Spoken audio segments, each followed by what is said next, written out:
اعوذ باللہ من الشیطان الرجیم بسم اللہ الرحمن الرحیم والمرسلات عرفا فالعاصفات عصفا والناشرات نشرا فالفارقات فرقا فالملقیات ذکرا عذرا او نذرا انما توعدون لواقع صدق اللہ العظیم رب اشرح لی صدری ویسر لی امری واحلل عقدۃ من لسانی یفقہوا قولی اللہم الہمنا رشدنا واعذنا من شرور انفسنا اللہم ارنا الحق حقا وارزقنا اتباعہ وارنا الباطل باطلا وارزقنا اجتنابہ اللہم وفقنا لما تحب وترضى آمین یا رب العالمین۔ اب جو ہم صورتیں شروع کر رہے ہیں سورہ مرسلات سے، جن کا آغاز ہو رہا ہے، اس میں قیامت کا جو بھی منظر ہے اس کی نقشہ کشی کی گئی ہے، اس پہ قسمیں کھائی گئی ہیں، اور قسموں کا جو مفاد ہے یا وہ فائدہ ہے، ظاہر ہے جب اللہ تعالیٰ قسم کھاتا ہے تو اس کا مطلب شہادت ہوتا ہے، یعنی فلانی چیز گواہی دے رہی ہے کہ یہ بات یوں ہوگی۔ تو وہ جو نظام اللہ نے بنایا ہے اس کا اگر مشاہدہ کیا جائے تو وہ خود اس بات پر گواہ ہے کہ یہ جو بھی قیامت ہے یہ ہونی ہے، اور یہ اللہ تعالیٰ کے لیے آسان ہے، اس بساط کو لپیٹنا اللہ کے لیے مشکل نہیں ہے، اور دوسری بات یہ کہ لپیٹنے کے بعد دوبارہ بنانا بھی مشکل نہیں ہے۔ اچھا، اس ایمان بالآخرہ کی اہمیت کیا ہے؟ سب سے پہلی بات یہ سمجھ لیجئے کہ نبی صلی اللہ علیہ وسلم پر جو قرآن ابتداءً نازل ہوا اس میں زیادہ زور آخرت پر ہے، اس لیے کہ وہ اللہ کو مانتے ہیں۔ رسالت کے معاملے میں ان کو ضرور اچھمبا ہے یا وہ واقف نہیں ہے، لیکن اللہ کو مانتے ہیں۔ سب سے پہلی ضرورت کسی انسان کے سنجیدہ ہونے کے لیے ضروری ہے کہ وہ آخرت کو مانتا ہو، اللہ کو مانتا ہو، آخرت کا یقین نہ رکھتا ہو تو وہ اللہ کی حمد کرے گا، ثنا کرے گا، اللہ تعالیٰ کی جو ہے نا بہت اچھی توحید پر تقریر کرے گا، لیکن عمل میں صفر ہوگا، کوئی توحید عملی کی طرف وہ نہیں جا سکتا، جو موٹیویٹنگ فورس چاہیے وہ اس کے اندر نہیں ہے۔ یہ اکاؤنٹیبلٹی ہے کہ جو اس کو موٹیویشن دیتی ہے کہ کل اس اللہ کے سامنے جا کے کھڑا ہونا ہے جس کو تم مانتے ہو، جو علی کل شیء قدیر ہے، بکل شیء علیم ہے، اس کے آگے جا کے تم نے کھڑا ہونا ہے، اور جب کھڑے ہوگے تو جواب دینا ہے جو کچھ کیا ہے۔ یہاں سے انسان کے اندر وہ سنجیدگی پیدا ہوتی ہے، یا وہ مادہ پیدا ہوتا ہے کہ وہ نیک اعمال اور نیک زندگی اور اچھائی کی طرف چلے، اور اگر اس کا کچھ نقصان ہوتا ہے تو اسے برداشت کرے، گوارا کرے، مفادات کو پیٹھ کے پیچھے پھینکے، اور اس جو ہے نا دن کو سامنے رکھ کر اپنی زندگی کا محاسبہ کرتا رہے۔ اور اگر وہ یقین نکل جائے ذہن سے یا دل سے تو پھر اس کے بعد ٹھیک ہے، توحید ہے تو اعتقاد کی سطح پر رہے گی، عقیدے کی سطح پر رہے گی، اس سے آگے عمل کی صورت میں نہیں ڈلے گی، اور ڈلے گی تو اتنی ڈلے گی جس میں کوئی ٹکراؤ نہ ہو، کوئی فرکشن نہ ہو، کوئی تصادم نہ ہو، کوئی نقصان نہ ہو، کنارے کنارے جتنی توحید پر عمل ہو سکتا ہے اتنا کیا جائے گا۔ وَمِنَ النَّاسِ مَن يَعْبُدُ اللَّهَ عَلَىٰ حَرْفٍ، اسی کو لے کے جائیں رسالت پر، آپ نے رسول کو مان لیا، آپ محبت کا دعویٰ کریں گے، آپ عشق کا دعویٰ کریں گے، وہ محبت کبھی عمل میں نہیں ڈھلے گی اگر آخرت کا یقین نہ ہو۔ اس محبت کے نتیجے میں آپ جو ہے نا نعتیں پڑھیں گے، اس محبت کے نتیجے میں آپ جلوس نکالیں گے، اس محبت کے نتیجے میں آپ کچھ رسومات ضرور ایجاد کر لیں گے نئی نویلی، لیکن یہ کہ اس محبت کے نتیجے میں آپ اتباع کریں، وہ محبت یہ موٹیویشن آپ کو نہیں دے سکتی کہ آپ اتباع کریں، وہ آخرت کا ایمان ہی دیتا ہے۔ لہذا آپ نے دیکھا جہاں پہ آیا لَقَدْ كَانَ لَكُمْ فِي رَسُولِ اللَّهِ أُسْوَةٌ حَسَنَةٌ، تو اس کے ساتھ کیا آیا؟ لِمَنْ كَانَ يَرْجُو اللَّهَ، جو اللہ سے ملاقات کی امید رکھتا ہو، جو اللہ کی امید رکھتا ہو، والیوم الآخر، اور آخرت پر یقین رکھتا ہو، وہ اس اسوے پر عمل کرے گا۔ یہی انہی صورتوں میں ہم آگے جا کر پڑھیں گے کہ انسان سرکش ہو جاتا ہے۔ ان الانسان لیطغی، بے شک انسان طغیانی پہ آ ہی جاتا ہے۔ کیوں آتا ہے؟ پکڑنی ہے، جب وہ دیکھتا ہے استغنا کہ کوئی پوچھنے والا نہیں، اذا رآ استغنا کہ کوئی پکڑ نہیں، اس نے جھوٹ بولا، زبان پہ چھالا نہیں پڑا، کبھی تیسری منزل سے چھلانگ نہیں لگائے گا، ہڈیاں ٹوٹتی ہیں نہیں لگائے گا، جھوٹ بولے گا کیونکہ چھالا نہیں پڑتا، انگارہ زبان پر نہیں رکھے گا کیوں؟ چھالا پڑتا ہے، لیکن یہ کہ جھوٹ بولنے سے، حرام کھانے سے کوئی تکلیف نہیں ہوتی، جمال گھوٹا نہیں پیے گا مرے گا، لیکن یہ کہ حرام کھائے گا اس سے کچھ نہیں ہوگا۔ تو جب وہ دیکھتا ہے غلط کام کرنے کا نتیجہ نہیں نکلا تو وہ غلط کام کی طرف چلا جاتا ہے۔ لیکن اگر اس کا یقین ہو ان الی ربک الرجعی، کہ تو نے لوٹ کے اپنے رب کے پاس جانا ہے، رجت ہونی ہے، واپسی ہونی ہے، اللہ کے سامنے پیش ہونا ہے. جتنا یہ یقین گہرا ہوگا اب وہ حرام خوری نہیں کر سکتا. یہی وہ بات ہے کہ ایمان اگر دل میں ہو تو انسان جو ہے یہ غلط اعمال کی طرف نہیں جاتا. تو اس چیز کو سمجھ لیجئے کہ یہ آخرت کا یقین ہے جو انسان کے نقطہ نظر کو ٹھیک کرتا ہے، اسے درست سمت عطا کرتا ہے، اسے موٹیویشن دیتا ہے. اسی کا دوسرا نام تقویٰ ہے. یعنی آخرت پر یقین کے نتیجے میں جو آپ کے اندر ایک احتیاط آتی ہے، آپ اپنے ایک ہر کام کرنے سے پہلے سوچتے ہیں کہ وہاں جا کے کیا جواب دوں گا، یہ ہے جسے تقویٰ کہتے ہیں. آخرت کا ڈر با ایمانہ کہ میں نے میرا محاسبہ ہونا ہے، یہ ہے جسے تقویٰ کہیں گے. یہی تقویٰ وہ موٹیویشن فورس فراہم کرتا ہے جو آپ کو ایمان باللہ میں درجہ بدرجہ بڑھا کر احسان تک لے کے جاتا ہے، جو ہم نے سورہ مائدہ میں پڑھا تھا. تو یہ اگر نہیں ہوگا تو عمل درست نہیں ہو سکتا. تو اس لیے زیادہ زور ابتدائی قرآن میں ایمان بالآخرہ پہ دیا گیا ہے. یہ اس کی اہمیت ہے. بسم اللہ الرحمن الرحیم والمرسلات عرفا، اور قسم ہے ان ہواؤں کی کہ جو بہت خوشگواری سے چلتی ہیں. ذرا ایسی ہوا کہ جو کوئی تیز نہ ہو، ذرا ٹھنڈی ہو، وہ زیادہ ٹھنڈی بھی نہ ہو، تو وہ بہت ہی خوشگوار محسوس ہوتی ہے. فالعاصفات عصفا، اور ان ہواؤں کی قسم ہے کہ جو جکھڑ کی صورت میں چلتی ہیں، زوردار ہوائیں طوفان کی مانند.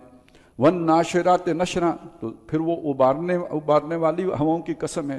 یعنی جب زور کی ہوا چلے گی تو وہ جتنا بھی جو گند غبار ہے اس کو جو ہے نا وہ فضا میں بکھیر دے گی. اور یہ بھی ہوگا کہ وہ بادلوں کو بھی اٹھا کے لائے گی، جو دور دراز بادل ہیں ان کو بھی اٹھا کے لائے گی. فالفارقات فرقا، اور پھر ان ہواؤں کی قسم ہے کہ جو پھاڑ کر بانٹ دینے والیاں ہیں. یعنی جو سمندر ہے اس سے آپ بخارات اٹھے، بادل بنے، ہوائیں انہیں اٹھا کے لائیں، پھر ان بادلوں کو انہوں نے تقسیم کر دیا، ایک خطے میں لے گئیں، ایک خطے کو خالی رکھا. پھر اس کے بعد فل ملکیات ذکرہ، اور قسم ہے ان فرشتوں کی کو جو وحی اتارتے ہیں، ذکر لے کے القاء کرتے ہیں، اللہ سے لیتے ہیں اور پھر لا کے انسانوں میں سے جس کی طرف وہ وحی بھیجنے کا اللہ نے حکم دیا ہوتا ہے اس کے دل میں القاء کرتے ہیں. یعنی یہ حضرت جبریل علیہ السلام کا جو ڈپارٹمنٹ ہے اس کا ذکر ہو گیا. عذراً او نذرا، وہ جو ذکر آتا ہے وہ یا تو ہوتا ہے الزام اتارنے کے لیے یا ڈر سنانے کے لیے. الزام اتارنے کا مطلب کیا ہوگا؟ عذر، یعنی اللہ پر کوئی عذر نہ رہے کسی کا کہ ہمیں پتہ نہیں تھا. اور نذرا یعنی خبردار کر دینا ہے کہ اللہ کے سامنے جا کر پیش ہونا ہے. یہ عذر نہ رہے کا تعلق اس سے کہ جو ہم نے سورہ نساء میں پڑھا تھا، رسولا مبشرین و منذرین لئلا یکون للناس علی اللہ حجۃ بعد الرسل. رسول آئے تاکہ ان کے آنے کے بعد کسی آدمی کے پاس اللہ کے سامنے پیش کرنے کے لیے کوئی عذر نہ بچے. حجت عذر بمعنی کہ کوئی عذر نہ ہو کہ اللہ مجھے پتہ نہیں لگا کہ کیا چیزیں تجھے پسند ہے اور کیا ناپسند ہے. تو رسول اس لیے آئے. تو نذرا خبردار کرنا، وہ دن ہوگا جس دن اللہ کے سامنے جا کے جواب دہی ہوگی. یہ سارا نظام، یہ بادلوں کا نظام، بارشوں کا نظام، ہواؤں کا نظام، یہ فرشتوں کے اترنے کا نظام، وحی کا نظام گواہ ہے، شہادت دے رہا ہے. انما توعدون لواقع، بے شک جو تم وعدہ کیے جا رہے ہو وہ ہو کے رہنا ہے. یہ واقعہ اور واقع ایک ہی بات ہو گئی. ہو پڑے گا، اسے روکا نہیں جا سکے گا، وہ ہونا ہی ہونا ہے، ضرور ہونا ہے. تو کب ہوگا؟ فَإِذَا النُّجُومُ طُمِسَتْ، جب ستارے مٹا دیے جائیں گے، یعنی ان کی روشنی ختم ہو جائے گی. وَإِذَا السَّمَاءُ فُرِجَتْ، اور جب آسمان میں شگاف ہو جائیں گے، پھٹ جائے گا. وَإِذَا الْجِبَالُ نُصِفَتْ، اور جب پہاڑ اڑا دیے جائیں گے. وَإِذَا الرُّسُلُ اُقِّتَتْ، اور جب رسولوں کی پیشی کا وقت مقرر ہو جائے گا. اب یہ ایک ہے نا کہ عدالت میں ملزمان کو تو پہلے بلا لیا جاتا ہے، لیکن یہ کہ جج صاحب تو اپنے وقت پہ آتے ہیں، اور جو سرکاری وکیل ہوتا ہے تو وہ تو 10 پیشیاں بھگتا کے، لہذا اس کے ساتھ جج جو ہے نا وہ وقت طے کر لیتے ہیں کہ اتنے بجے آپ نے آنا ہے. تو رسول کون ہیں؟ یہ تو اللہ کے سرکاری گواہ ہیں. تو سارے رسولوں کو لا کے کھڑا نہیں کر دیا جائے گا، وہ اپنے آرام سے ہوں گے. لہذا جس قوم کا حساب ہوگا تو اس وقت پہ ان کے رسول بلائے جائیں گے، آ کے گواہی دیں گے کہ اللہ ان تک میں نے تیرا پیغام پہنچا دیا تھا. تو گویا ان کا وقت مقرر ہو جائے گا، کس رسول نے کس وقت جو ہے نا اس عدالت میں پہنچنا ہے. لِأَيِّ يَوْمٍ أُجِّلَتْ، یہ سارا کچھ جو ہو رہا ہے یہ کس دن کے لیے، یہ ساری اجل ہے، دیر ہے، کس دن کے لیے ہو رہی ہے؟ لِيَوْمِ الْفَصْلِ، یہ فیصلے کے دن کے لیے، یہ سارا اہتمام فیصلے کے دن کے لیے ہو رہا ہے. وما ادراک ما یوم الفصل، اور تمہیں کیا معلوم یہ فیصلے کا دن کیا ہے. ویل یومئذ للمکذبین، مختصراً یہ ہے کہ اس دن ہلاکت ہے، بربادی ہے، تباہی ہے، خرابی ہے ان لوگوں کے لیے کہ جنہوں نے جھٹلایا. کس کو؟ اللہ کے پیغام کو. یہ جو رسول آئے تھے عذراً و نذراً، ڈر سنانے کو یا الزام اتارنے کو، جنہوں نے اس بات کو ماننے سے انکار کر دیا ان کے لیے خرابی ہے، بربادی ہے، ہلاکت ہے، تباہی ہے، نقصان ہے، ٹوٹا ہے، برباد ہو گئے. اب یہاں سے وہ جو اعتراض ہے کہ اللہ دوبارہ کیسے پیدا کرے گا، تو یا یہ کہ جو اس سے پہلے کے مکذبین ہیں ان کا انجام کیا ہوا، اس کے لیے پورا ایک نقشہ ہے جو پیش کیا گیا. الم نہلک الاولین، کیا ہم نے ہلاک نہیں کیے وہ جو پہلے ہیں، یعنی قوم نوح، قوم عاد، قوم سمود، وہ نہیں ہلاک کیے؟ مکذبین تھے نا، جھٹلانے والے تھے تو ہلاک کیے. ثم نتبعہم الآخرین، پھر ان کے پیچھے بیچتے رہے ہم پچھلوں کو. ایک قوم گئی، اس کے پیچھے دوسری آئی، اس نے جھٹلایا، وہ گئی، تو پھر اسی طرح آتے گئے اور جاتے گئے. کذالک نفعل بالمجرمین، تمام قوموں کی تاریخ گواہ ہے کہ مجرموں کے ساتھ ہم یہی کرتے آئے ہیں. یہ تمہارے سامنے ہے، آگے جو ہوگا اس کی خبر دے رہے ہیں. دنیا میں جو ہو چکا وہ بتا رہے ہیں، اور یہ تاریخ ہے کہ ان قوموں کے ساتھ یہ ہو چکا ہے. ویل یومئذ للمکذبین، یہ تاریخ گواہ ہے کہ جو جھٹلانے والے ہیں ان کی بربادی ہے، ان کی تباہی ہے، ان کی ہلاکت ہے. اچھا اب دوبارہ کیسے بنائیں گے تو ذرا سوچو. الم نخلقکم من ماء مہین، کیا ہم نے تمہیں نہیں بنایا ایک بے قدرے پانی سے، فجعلناہ فی قرار مکین، پھر اسے ہم نے ٹھہرا دیا ایک مضبوط ٹھکانے میں، یعنی رحم مادر میں، الا قدر معلوم، ایک وقت مقرر تک کے لیے ادھر ٹھہرا دیا، یعنی جو بھی 9 مہینے کا وہ وقت ہے. فقدرنا، تو پھر ہم نے ایک تقدیر مقرر کرتے ہیں، اس کا ایک اندازہ ٹھہرایا. فنعم القادرون، ہم کتنی قدرت والے ہیں، کیا خوب قدرت والے ہیں، کتنا خوب کر سکنے والے ہیں. اب اس کا نتیجہ کیا ہے؟ جب ہم نے یہ سارا کر لیا پہلی مرتبہ تو دوسری مرتبہ کیوں نہیں کر سکیں گے؟ وہ تو ہمارے لیے بہت آسان ہے. جب دوسری مرتبہ ہوگا تو جنہوں نے جھٹلایا ہوگا، ویل یومئذ للمکذبین، ہلاکت ہے، بربادی ہے، تباہی ہے، خرابی ہے ان کے لیے کہ جو جھٹلانے والے ہیں. الم نجعل الارض کفاتا، کیا ہم نے زمین کو کفایت کرنے والا، پورا ہو جانے والا، ہر ایک کے لیے پوری ہو جانے والا نہیں بنایا؟ احیاء و امواتا، کیا زندہ کیا مردہ، سب کے لیے زمین پوری ہو جاتی ہے. یعنی زندوں کی ساری خوراک زمین سے نکل آتی ہے، رہائش بھی ان کو یہاں مل جاتی ہے، ساری ان کی ضرورتیں یہاں پوری ہو جاتی ہیں، اور مردے اس زمین کے اندر جا کے دفن ہو کے تو سب کی ضرورتیں پوری ہو گئیں اسی ایک زمین کے اوپر سے. ہے کتنی سی پوری کائنات میں، ایک ذرے کے برابر اگر پوری کائنات کو دیکھیں، لیکن تم سب انسانوں کی ضرورتیں یہ ازل سے پوری کرتی آ رہی ہے، ابد تک کرتی رہے گی. تو جس خدا نے، قدرت والے نے اتنی سی زمین کو، کائنات کے اعتبار سے دیکھیں تو انڈا کہنا بھی غلط ہے، ذرہ ہی ہے، تو اس ذرے کو جس نے اتنی طاقت دے دی کہ تم سب کی ضرورتیں پوری کر رہی ہے، تو اس کے لیے کیا مشکل ہے دوبارہ پیدا کرنا. وجعلنا فیہا رواسی شامخات، اور اس میں ہم نے رکھ دیے وہ پہاڑ جو اونچے اونچے ہیں. واسقیناکم ماء فراتا، اور تم کو ہم نے پلایا ہے پانی پیاس بجھانے والا. ویل یومئذ للمکذبین، ان نعمتوں کی جنہوں نے قدر نہیں کی، جھٹلاتے رہے، ناشکری ناقدری کرتے رہے، ان کے لیے ہلاکت و بربادی ہے. اب وہاں کا منظر کھینچا ہے آخرت کا، جب پیشی ہوگی، حشر کا میدان، عدالت. انطلقوا الی ما کنتم بہ تکذبون، یہ مکذبین جو ہیں، تکذبون جو جھٹلانے، تم جو جھٹلانے والے ہو، چلو اسی چیز کی طرف چلو جس کو تم جھٹلایا کرتے تھے. ما کنتم بہ تکذبون، یہ وہ آگ دوزخ، چلو اس کی طرف. انطلقوا الی ظل ذی ثلاث شعب، اس سائے کی طرف چلو کہ جس کی 3 پھانکیں ہیں، مطلب 3 شاخیں ہیں اس سائے کی، اس سائے کی طرف چلو. یہ ہم نے سورہ واقعہ میں بھی پڑھا تھا کہ وہ جو ہے نا، نہ اس سے کوئی وقار ملے گا، نہ ٹھنڈک پہنچے گی. سایہ تو ہوگا لیکن وہ یعنی بھاپ کا سایہ ہوگا، وہ کوئی ٹھنڈک بخشنے والا سایہ نہیں ہوگا. لا ظلیل، نہ وہ گہری چھاؤں ہے، ولا یغنی من اللہب، نہ وہ تپش سے کچھ افاقہ دیتا ہے، فائدہ دیتا ہے.